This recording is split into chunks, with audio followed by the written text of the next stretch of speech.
My name is Cheryl Erickson and I'm the Indigenous focused ECE instructor with Louis Riel Vocational College. Today's video will summarize Chapter 4 in Nutrition, Health and Safety. We're going to look at the feeding practices for infants. Please do ensure that you are reading Chapter 4 of your text, as this video is not a replacement for your chapter readings. So when I say feeding infants, what are the components around feeding infants? Nurture versus nutrients. I think the first step that you're going to have to take in establishing a feeding routine with infants is a meeting with the parents to talk about the relationship, the feeding relationship, and infant cues. So we need to know, is it a breastfed baby? Is it a bottle-fed baby? You know, what are the feeding practices? How does mom usually feed? Times and those and that type of information. You're going to want to establish a good routine when you're taking over those feeding times. So we want to ensure, you know, that a child is getting the nutrients that they need, the nourishment that they need, that they're drinking enough to sustain them so that they are full. So how many ounces, how often, all those are vital to the health of that infant. We want to also ensure that we have a practice in place when the mom wants to breastfeed in our environment as well. So health benefits of breast milk. As far as health goes, breast milk is the most beneficial to an infant. Many reasons why. Protective components of the first breast milk, colostrum, often aids in a protection from viruses and illnesses, can reduce the risk of asthma and diabetes.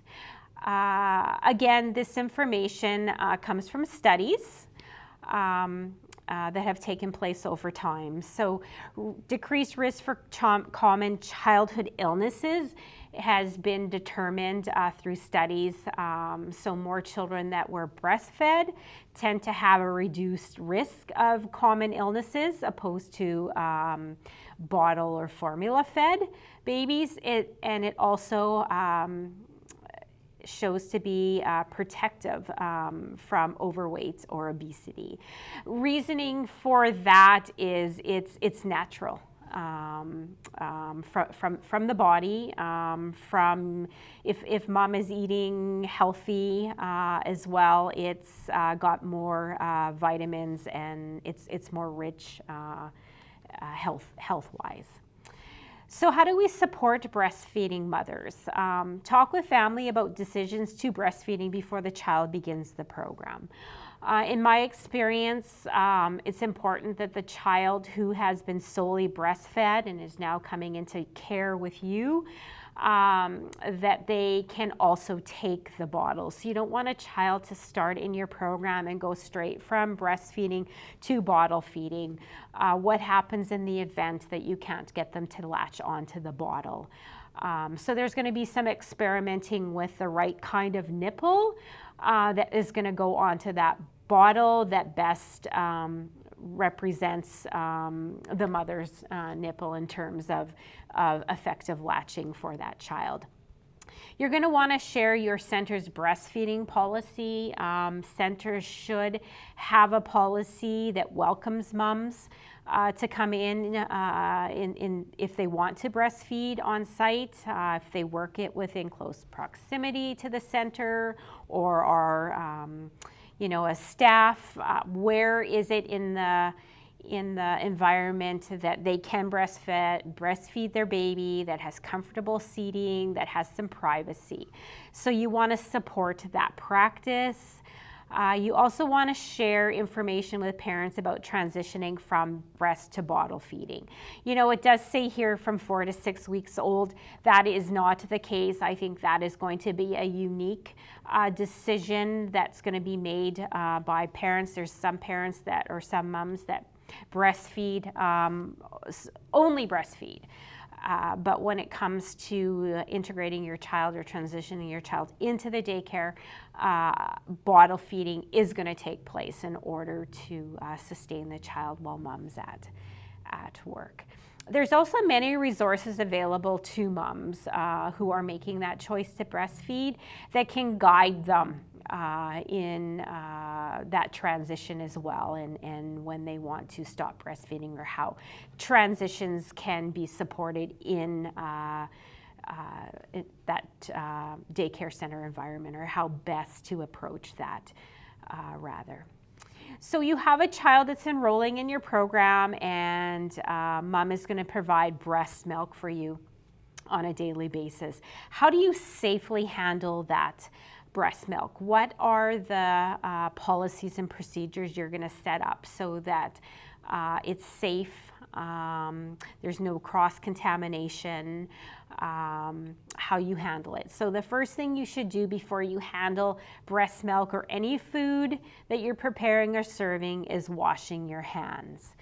The next process is, how are you going to store it? So that breast milk should be stored in the fridge. It should be labeled with that baby's name on it, so you're ensuring that only that particular baby is going to get their mom's breast milk. So you want to really make sure of that. You want to have the date that it's expressed. You don't want that milk to be stored longer, so that it's not good for the baby. It might go bad. How do you store express breast milk? You use it or you freeze it within that 24 hours. You discard it if it's been left out for more than an hour, and it should be used within 3 months. If it's frozen, anything after that, it's not going to have the same nutritional components in it, and thaw it in a refrigerator or warm water. The types of formula, so if in the event that you have a child who's formula fed, there is a variety of formulas that you may see come into the center.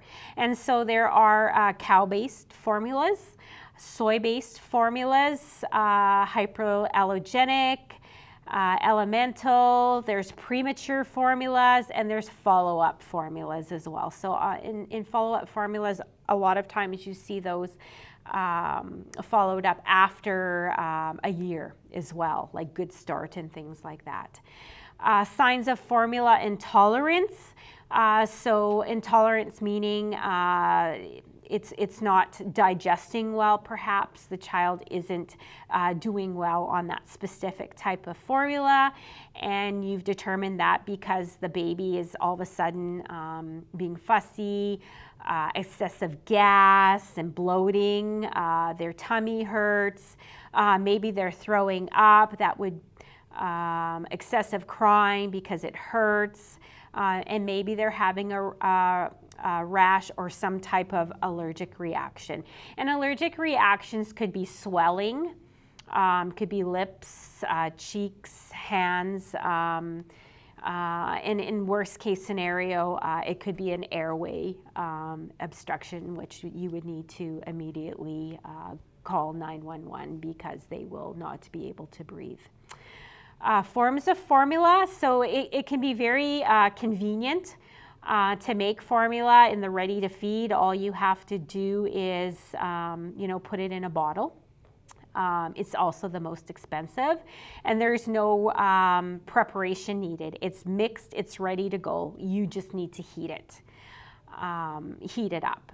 Can concentrate, and that kind of explains concentrate in that you have to add water to it. So the can will tell you specifically how much water needs to be added to the concentrate to make the formula. And powder is the least expensive formula that you can buy. And again, that is mixed with powder and needs to be shaken thoroughly to mix that powder with the water. And again, that formula will tell you, explain on the directions exactly how much of the powder mix you need, how many scoops, and the amount of water you would need. And you need to mix that appropriately, 2 directions, because that ensures that the child is benefiting from the nutrition components, the vitamins and the minerals in it. Same kind of goes with safe preparations of formula as it did with breast milk.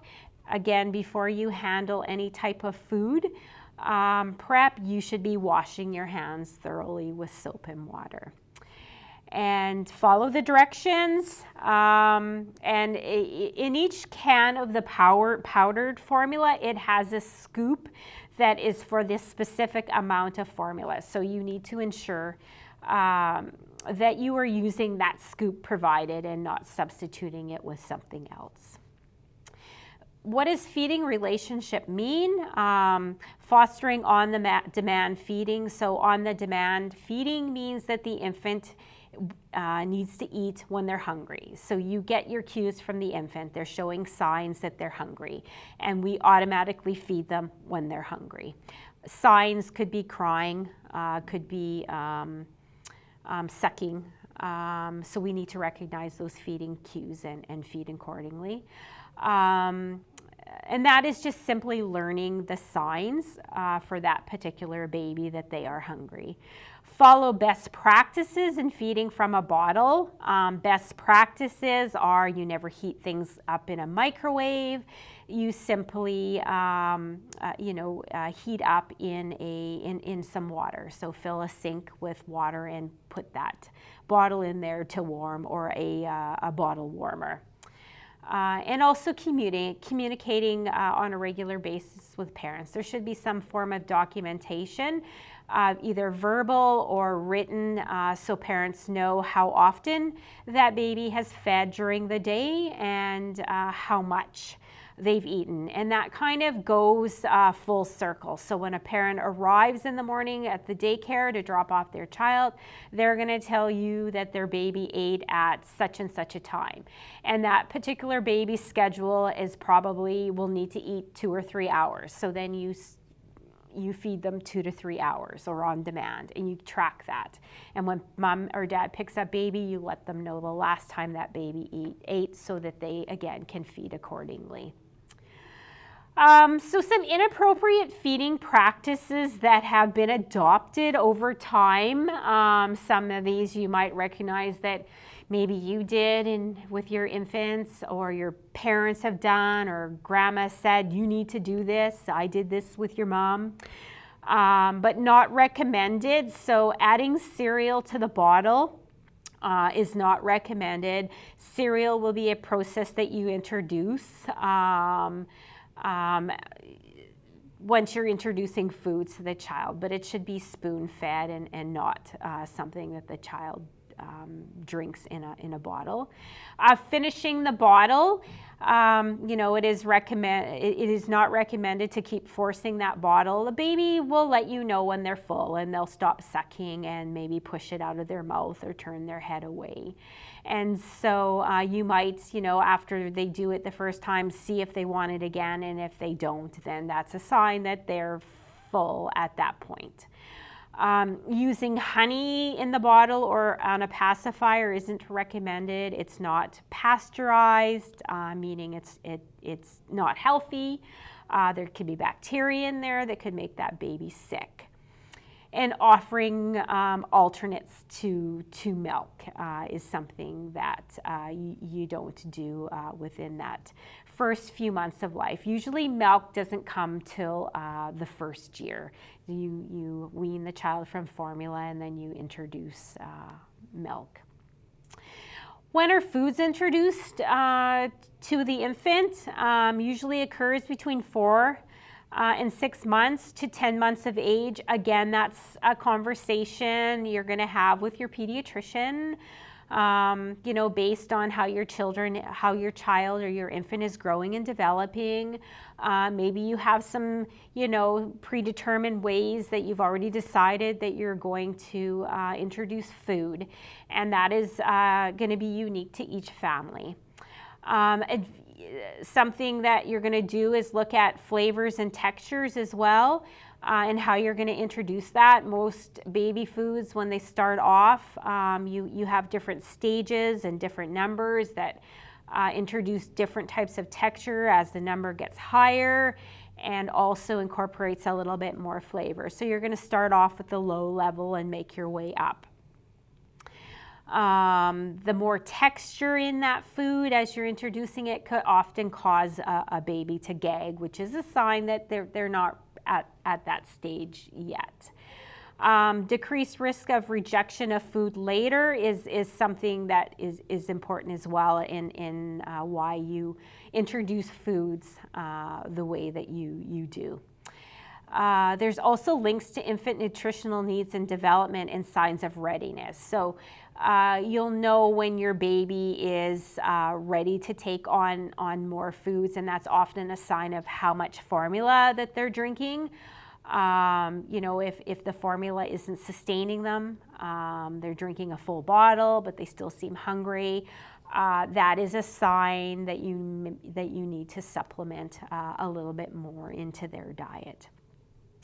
So some of the steps we would use to introduce that complementary food, and again, in the daycare, you're going to take your cues from the parents. They're going to let you know when they've decided to introduce that food, and typically cereal is the start of introducing food to infants. So we typically only start with a single food. That might be cereal, and you serve that child that particular brand of cereal for a solid week of time. And why we do that is because we want to ensure there's no allergies to it. If you start mixing up different brands and there is an allergic reaction, you're not going to know what brand it is that maybe the child is allergic to. You're going to mash your foods. It does say mash with 100% fruit juice. We actually try to really minimize fruit juice. It's more recommended to use that formula to mix your cereal with than it is fruit juice or your water. And so that's about 6 months old. You're going to start mashing up your food. As well as they get a little bit older, you're going to chop it into small bite-sized non-choking pieces around 8 months old. At that point, if a child is doing well with those foods, you're going to make them a little bit bigger. I think you can introduce more foods depending on the amount of teeth that your child has in their mouth, because they have the ability then to chew that food. It may be different if your child has very limited amount of teeth they can't chew. And again, finger foods you're going to introduce. So now the child is going to start independently. You'll be feeding them, but they're going to be building on their eye-hand coordination and picking up pieces of food and putting it into their mouth. And you're going to be very aware of choking. And so you're going to cut the food up into pieces that the child can manage to chew without choking. So the more common types of choking foods are grapes and cooked carrots. And so when you're introducing grapes and cooked carrots to infants, you're going to want to cut those up into sizes that are appropriate. So a grape, actually, the round grape is a perfect size to block the airway. So that's why we cut it. And it says usually cut in half, but I go the step further and I cut into 4 pieces. So that really ensures that the child isn't choking, as well as carrots again. Easy to inhale foods such as sunflower seeds, peanuts, and popcorn. Often infants will kind of grab and pull and put in their mouth. Little things like that as you're sucking it in, you can breathe it in too, which is a cause for choking. And so we want to eliminate that as well. And you're going to want to watch how much you put out again, because a typical infant tries that fine motor with just their finger, but before they develop that, they do the whole kind of grab and pick up as much as they can and put it in their mouth because they just don't understand. And probably sparked by the fact that they're hungry and they want to eat. So sticky, chewy foods like peanut butter, fruit leather, and gummy candy aren't really age appropriate, and they're actually hard for infants to manage as well. For chewing, peanut butter kind of gets stuck to the roof of your mouth and could be potential for choking. Firm foods that can wedge in your throat, again, hot dogs, cutting those lengthwise, and then in small pieces is recommended. Whole bananas, again, cutting them lengthwise and then in smaller pieces so that it's not a choking hazard. Dry foods can be hard too. They get stuck in your throat, so things like chips and pretzels are really not recommended when you're just starting that learning to eat different textures of foods. So when we look at infants and feeding and children with special healthcare needs, we need to look at that particular child and that individual health needs. So every child is going to have a unique type of feeding plan, and so we want to make sure that their feeding experience is positive. So you could have oral hypersensitivity, so there's less feeling in the mouth. If there's less feeling in the mouth and you're feeding, again, it could be hard for them to know how to chew, when to swallow, and choking could be an issue. Hypersensitivity could mean that they're overly sensitive about what's in their mouth. One piece could feel like 4 pieces. Chewing could be hard, and again, that could be a choking issue as well. Oral motor development, so weak muscles of the tongue and movement, could really impact how a child is chewing, swallowing, and digesting that food. So you're going to look at those types of sensitivities and provide foods that are appropriate. So maybe things that are more mashed than harder to chew, so that it is a positive experience and that they're eating and that they're becoming full. With little infants, sucking could be an issue. So you don't want them to be choking as they're drinking their formula. So you're going to want to be trained, talk to the parent and any professionals involved as far as how you are to feed them so that it's successful, that they're enjoying that feeding and they're getting the appropriate nutrition. Premature infants could be very sensitive to that as well. A lot of times those swallowing muscles need to develop. Sometimes there's sensitivities with that stomach, and a lot of times food that goes in automatically comes up, and so you want that formula and that food to stay in their bellies. Things like cleft palate and cleft lip. There's going to be struggles as well with those types of deformities and how that baby takes in that food. So you're going to want to learn how to appropriately feed. As well as respecting different cultural choices. So, within each culture there may be different feeding practices that you need to learn about. And parents can teach you so that it's the same type of feeding practice when that child enters your care. It should still be, the same normal practices. So that concludes the Chapter 4 of Health, Safety, Nutrition today. Please do see your instructor if you have any questions regarding this chapter, or if just check in to ensure that you haven't missed any handouts or assignments pertaining to Chapter 4.